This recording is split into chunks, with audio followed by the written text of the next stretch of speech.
This is the stage where they really need our support as sex workers. They want to build their life, they want to be empowered, they want to learn the language, and they may be experiencing domestic and family violence through that stage.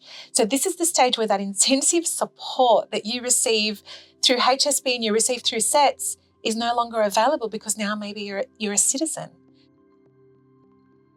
DFV Prevention is what we all want as a community. We want to stop it at the start. We don't want to get to the stage where it's a crisis and we need to split up that family. How do we do that?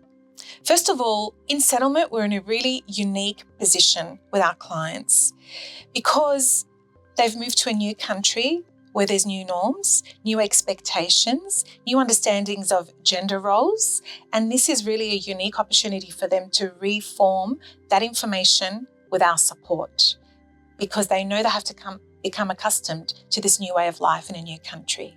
So it is a unique opportunity to have a lot of influence at this stage of early settlement, people early on their settlement journey. Now, one thing I've noticed, and this is a bit of a gripe of mine, is that when we're doing our settlement support service, when women transition from HSP to SETS and then they get their citizenship, many times I've seen women are having babies when they first arrive because they finally reached safety, they want to expand their family. So they're missing out on orientation programs. They're missing out on learning English in TAFE.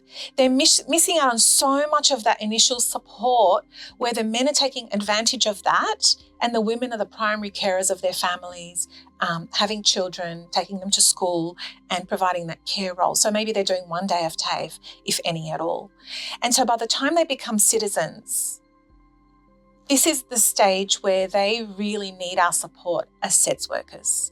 They want to build their life, they want to be empowered, they want to learn the language, and they may be experiencing domestic and family violence through that stage. So this is the stage where that intensive support that you receive through HSP and you receive through SETS is no longer available because now maybe you're a citizen. And this is one of my big gaps that I see in the system, is that women who may be experiencing domestic and family violence and not get to the stage of disclosure until after they become citizen, they don't have the level of support that's needed to be able to pursue this further and get the help that they need. I think this is a big gap in the system, and I think governments really need to think about vulnerability of women in that situation and how we can support them ongoing, particularly when they're vulnerable and particularly when they're experiencing domestic and family violence.